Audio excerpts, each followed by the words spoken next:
কোয়েল মল্লিক ছিল সুপারস্টার ইয়াসের ক্রাশ। হঠাৎ ইয়াস দাশগুপ্তর ক্রাশ ছিল এবং ভালোবাসার মানুষ ছিল এই Koel Mallick. Hi friends, welcome to my YouTube channel. আশা করি সবাই ভালো আছো। আরিফুল মুভি রিভিউ চ্যানেলে সবাইকে স্বাগতম।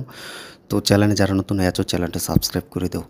তো সুপারস্টার ইয়াস দাশগুপ্ত তোমরা সকলে চিনো এবং এই ইয়াসের মুভির জন্য কিন্তু সবাই অপেক্ষা করো। তো ইয়াস দাশগুপ্ত কিন্তু একটি ইন্টারভিউ দিয়েছেন। আমরাও জানি যে তারও যে মনের মানুষ আছে এবং মনের ভালোবাসার মানুষ আছে। তিনিও যে টলিউড ইন্ডাস্ট্রির অন্যতম অভিনেত্রীকে সাপোর্ট করেছে এবং ভালোবেসেছে, এটা কিন্তু আমরা সকলেই জানি না। তবে তিনি একটি ইন্টারভিউতে কথা বলেছেন যে আপনার পছন্দের ক্রাশ বা পছন্দের ভালোবাসার মানুষ কে। তো তিনি সেই ইন্টারভিউতে উত্তর দিয়ে দেয় যে আমার পছন্দের এবং ভালোবাসার ক্রাশ হচ্ছে কোয়েল মল্লিক। তো এটা ভাবতে পারো, তিনি কিন্তু এটা তার নিজের মুখে কিন্তু কথা বলেছেন। আমিও কিন্তু সেই ইন্টারভিউটা দেখেছি এবং সেই ইন্টারভিউতে কিন্তু ফুল ইন্টারভিউ আমি দেখেছি, যে ইন্টারভিউতে তিনি এই কথাটা বলেছেন যে তার প্রিয় ক্রাশ হচ্ছে এবং প্রিয় ভালোবাসা মানুষ হচ্ছে কোয়েল মল্লিক। এবং তিনি কোয়েল মল্লিকের মুভি অনেক আগে থেকে দেখতেন এবং ছোটোবেলা থেকে কিন্তু কোয়েল মল্লিকের মুভি কিন্তু দেখেছেন। এটা কিন্তু তিনি ইন্টারভিউতে বলেছেন। তো আমরাও ভাবতে পারি যে সুপারস্টার ইয়াস দাশগুপ্ত তার এক অন্যতম অভিনেত্রী, যে কিনা টলিউড ইন্ডাস্ট্রির অন্যতম অভিনেত্রী, যে কিনা জিৎ দেবের সাথে মুভি করেছেন এবং মিঠুন চক্রবর্তীর সাথে মুভি করেছেন, বুম্বাদার সাথে মুভি করেছেন। তিনি হচ্ছেন এই ইয়াস দাশগুপ্তর ক্রাশ এবং ভালোবাসা মানুষ। তো এটা আসলে ভাবতে অবাক হচ্ছে। যাই হোক, আমাদের বাংলা ইন্ডাস্ট্রিতে এরকম একজন সুপারস্টার ইয়াস দাশগুপ্ত, তিনি কোয়েল মল্লিককে পছন্দ করেন এবং কোয়েল মল্লিককে ভালোবাসেন। এবং একটা পর্যায়ে কথা বলতে বলতে তাকে আরও কিছু প্রশ্ন করা হয় যে কোয়েল মল্লিকের সাথে যদি তার মুভি করার স্বপ্ন আছে কি না, বা মুভি করবে কি না, যদি কোনো অফার টফার আসে কি না।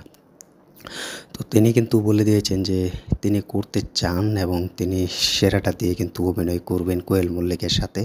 এটা কিন্তু তিনি জানিয়ে দিয়েছেন, যদি কোনো বড় মুভির জন্য অফার আসে বা কোনো মুভির জন্য যদি কাজ আসে যে কোয়েল মল্লিকের সাথে মুভি করবে, তাহলে সেটা তিনি করবে।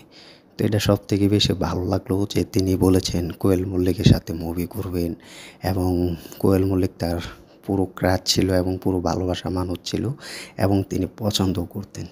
তো যাই হোক, যে এরকম একটা বাংলা ইন্ডাস্ট্রিতে অন্যতম সুপারস্টার ইয়াস দাশগুপ্ত, তারও কিন্তু বাংলা ইন্ডাস্ট্রিতে কিন্তু কোয়েল মল্লিককে অনেক পছন্দ করতো এবং কোয়েল মল্লিককে অনেক সম্মান করতো।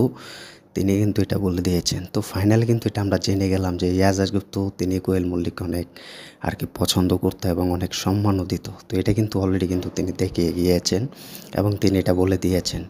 তো আমরাও চাই যেন শেষমেশ ইয়াস দাশগুপ্তর একটা কথা যেন রাখা হোক, ইয়াস দাশগুপ্ত এবং কোয়েল মল্লিক আমাদের প্রিয় জিগো জুটি, সেটা যেন সুপারস্টার ইয়াস দাশগুপ্তর জন্য হোক অভিনেত্রী কোয়েল মল্লিক। এটা আমরা সবসময় চাইবো, এখনও চাইছি।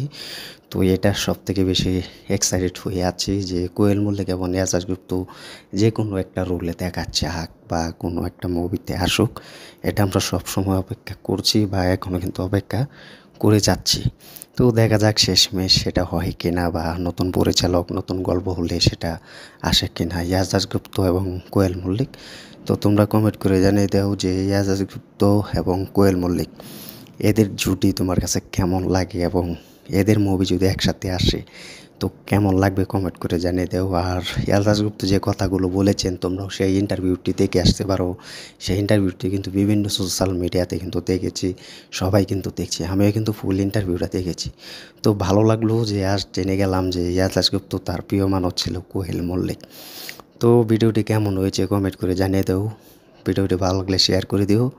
চ্যানেলে নতুন হয়ে থাকলে চ্যানেলটি সাবস্ক্রাইব করে দিও। দেখা হবে নতুন ভিডিও নিয়ে, নতুন আপডেট নিয়ে। ধন্যবাদ সবাইকে এতক্ষণ সাথে থাকার জন্য।